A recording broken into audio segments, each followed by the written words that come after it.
en Atapuerca vamos a hablar de cómo se datan las cosas que encontramos. Mi nombre es Álvaro y ya me conocéis de otros vídeos del museo. Como miembro de la Fundación Atapuerca y arqueólogo, pues hoy vamos a hablar de este tema. Los métodos de datación, cómo sabemos pues, el tiempo que tienen las cosas. Porque, mirad, imaginaos por un segundo que nos encontramos esto. Claro, si nos encontramos esto, sabemos las tipologías, sabemos los materiales con que están hechos, pero no tenemos ni idea precisamente del tiempo que pueden llegar a tener. El espacio que ocupa un yacimiento es importante y cuando lo estamos excavando, ya hemos hablado en otros vídeos de cómo lo hacemos, que vamos coordenando las piezas, que las vamos sacando con mucho cuidado, pero claro, hay que darlas una temporalidad. Esa cuarta dimensión del tiempo para nosotros es fundamental, porque una de las cosas más importantes que hay en arqueología es esa dimensión. ¿Cómo sabemos los números? Cuando decimos que algo tiene 1.000.000 de años, o que tiene 200.000, o que tiene 3.000 o 4.000 años, tenemos que tener algún método u otro para poder poner esos números. Mirad, hay dos formas de datar las cosas, una que es relativa y otra que es absoluta. Así que vamos a empezar por la relativa. En cuanto al concepto de las dataciones relativas, vamos a hablar de la estratigrafía. Ya hemos hablado en otros vídeos de qué es la estratigrafía. Precisamente para nosotros los arqueólogos es algo básico y es un método de ordenación temporal.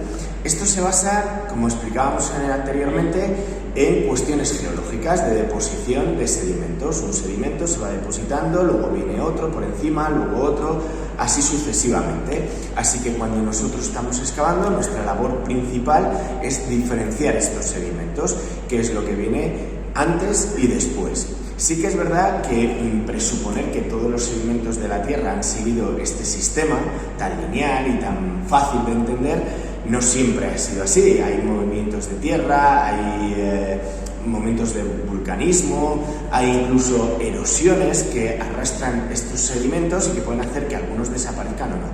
Pero aunque hayan desaparecido, la labor, o estén modificados, la labor de un arqueólogo o arqueóloga es precisamente darse cuenta de estas sutilezas. Así que les vamos a ir poniendo un número, el conocido al desconocido, del 1 al que corresponda, y vamos a ir metiendo cada uno de estos materiales en una bolsa que vamos a llamar UE.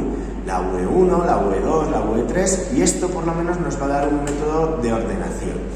Esto nos va a ayudar también mucho en cuanto al material que vamos a encontrar, porque también otra forma de datación relativa es la tipología. O sea, que no es lo mismo tener un iPhone 1 que tener un iPhone 14, eso es evidente. Y nosotros también tenemos tipologías. Para ello un montón de arqueólogos en el siglo XIX, principalmente franceses, en cuanto a lo que nos toca, que es la prehistoria, cogieron un montón de piezas que encontraban en estos yacimientos que habían ordenado de una u otra manera estratigráficamente y se dieron cuenta que había unos que, bueno, correspondían o tenían una serie de características comunes y eran más modernos. Así que podemos hablar pues del magdaleniense, del achelense, musteriense mismamente, y hacer referencia a que unos van, esas tecnologías, pues teniendo una correlación en el tiempo, el modo 1, el modo 2, el modo 3, siendo el modo 1 el más antiguo y el modo 4 pues el más moderno. Así que estos métodos de datación relativos nos ayudan a ordenar. Y en arqueología es fundamental entender dos cosas. Primero, que la arqueología es destructiva, que vamos a cargarnos literalmente el yacimiento y hay que hacerlo de manera ordenada y sistemática.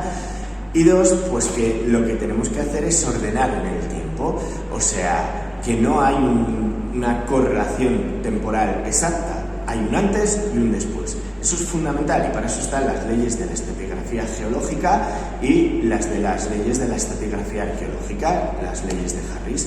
Así que este es un método de ordenación que nos viene muy bien. Bueno, hablábamos de las dataciones relativas, vamos a hablar un poquito de las dataciones absolutas.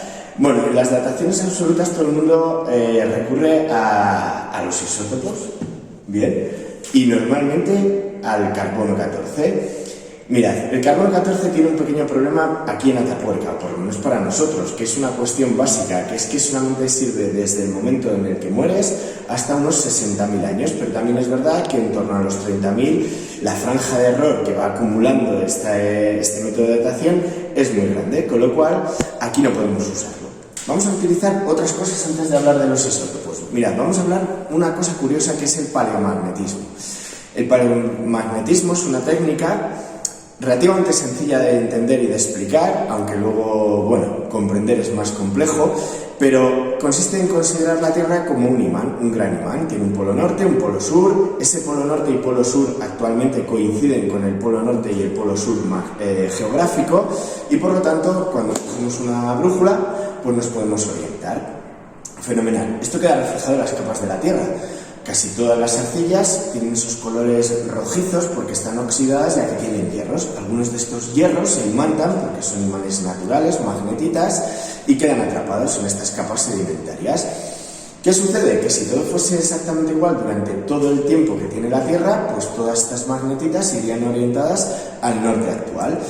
Pero esto no siempre ha sido así. El núcleo de la Tierra está compuesto de níquel, de hierro fundido, que se va moviendo y no sabemos exactamente por qué, ni siquiera los geólogos tienen una explicación concluyente de lo que pasa, pero lo que sucede es que el norte magnético va cambiando y entonces lo que nosotros consideramos el norte se sitúa en el sur y viceversa, y las magnetitas de esos momentos pues también van a adquirir ese imán. Así que cogiendo pequeños muestreos de cada uno de los estratos, vemos la polaridad magnética que tenían.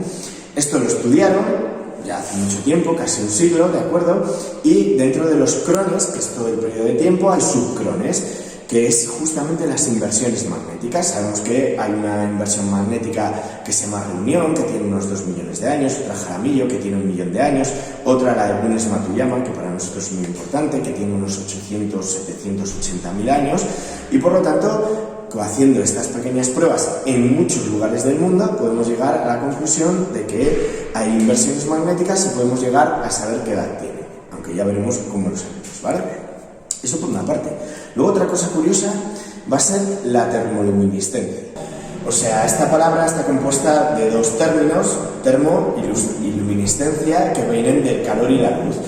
En los cristales de cuarzo y del feldespato que hay en los minerales se va acumulando tanto la radiación solar como el calor, y por lo tanto son marcadores de tiempo. Podemos llegar a saber cuándo fue la última vez que dio a esa roca la luz o el calor del sol, de esa acumulación, y por lo tanto con estos marcadores podemos llegar a saber la edad que tiene esa roca y por lo tanto ese estrato. Otro método curioso que utilizamos en Atapuerca, que no es tan conocido como los isótopos, pues es el de la bioestratigrafía. Esto es muy fácil de entender porque, bueno, sabemos qué edades y qué especies han pasado en orden cronológico, y por lo tanto podemos llegar a saber que si encontramos un hueso de dinosaurio, pues tiene que tener entre unos 200 millones de años a 65 millones de años. Esto fue trascendental, por ejemplo, en el TD6, en el descubrimiento de Homo antecesor. Encontramos un ratón, la mandíbula de un ratoncito que es el Mimon misabini. Como sabemos que el Mimon misabini vivió en Europa hace unos 800.000 años y que luego hay otro tipo de ratones, pues sabemos que ese estrato contenía, pues todo lo que contenía más bien ese estrato tenía unos 800.000 años. Así que la bioestratigrafía también nos ayuda en cuanto a la datación. Bueno, y por último, me he dejado el de la datación absoluta por isótopos. Para alguien de letras como yo, los isótopos es todo un mundo. Es simplemente que me pilla muy lejos a mí también en cuanto a la datación de mi educación escolar, pero bueno, si no recuerdo mal, esto es una cuestión básica de que todos los elementos están compuestos por átomos. Estos átomos tienen protones y por lo tanto están ordenados en una tabla periódica, también por los electrones que llevan, de ahí el número, y dependiendo del número de protones, esa masa atómica, pues van a ir derivando en unos átomos o en otros. La mayoría de los átomos en la naturaleza son estables, con lo cual pues siempre permanecen igual, están ahí viendo la vida pasar, pero hay algunos que son inestables. Ese descubrimiento, que se hizo a principios mediados del siglo XX, fue trascendental para la datación por radioisótopos.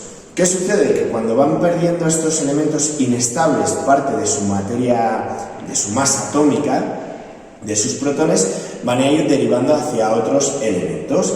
Así que podemos llegar a saber cuál es el número de años en los que se van degradando estos elementos y, por ejemplo, pues el uranio pasa al torio, al argón, el potasio, el flúor, etcétera, van a ir perdiendo esta cantidad de masa atómica y sabemos cuánta distancia. Simplemente midiendo cuál es el nivel de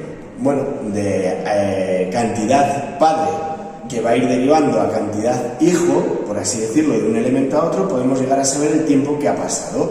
Así es como podemos calcular y saber pues los millones de años, los cientos de miles de años que puede llegar a tener pues un fósil. Y además no vale cualquier tipo de elemento isotópico o radiactivo, que es lo que acabamos de explicar, sino que tiene que ser abundante en el medio, tiene que ser algo pues bueno, que esté dentro de un rango. No vas a utilizar pues unos isótopos que sirven para miles de millones cuando tú quieres datar algo que tiene cientos de años, por ejemplo. Para eso serviría el carbono, y algo que se diferencie con respecto al medio natural. O sea, si vas a medir, por ejemplo, potasio, pues que no haya una gran cantidad de potasio de manera natural en ese entorno, porque si no, no sabes cuál es el que se ha degradado con respecto a otro. Así que, siguiendo una serie de pautas, podemos coger una serie de muestras, llevarlas al laboratorio, analizarlas, y como digo aquí en Atapuerca, pues lo más fácil es analizar el torio, el argón, el potasio, que son los característicos de estas zonas calcáreas, y que bueno, aquí por lo menos nos dan ciertas dataciones que tienen ciertos grados de error, pero bueno, con todas las demás pues se va conformando las dataciones absolutas. También es verdad que nosotros ponemos números, digo nosotros, los guías, los monitores arqueológicos que trabajamos aquí, ponemos números redondos. Pues el antecesor tiene 900.000 o los de la cima de los huesos 430.000, pero tened en cuenta que esto lo redondeamos para que sea más comprensible. En todos los artículos científicos viene el más menos con respecto al número de años que tiene de margen de error, o sea, que te pueden dar 143.000 más menos 3.500, o sea, que ahí estaríamos hablando. Pero bueno, esto ya son cosas más específicas. Espero que hayamos entendido bien cuáles son los métodos de datación, tanto relativas como absolutas, que tenemos, para luego llegar aquí y decir, pues oye, el Homo antecesor tiene 850.000 años. Así que espero que os haya quedado claro. Muchísimas gracias y otro día pues nos vemos con otro directo. Muchas gracias.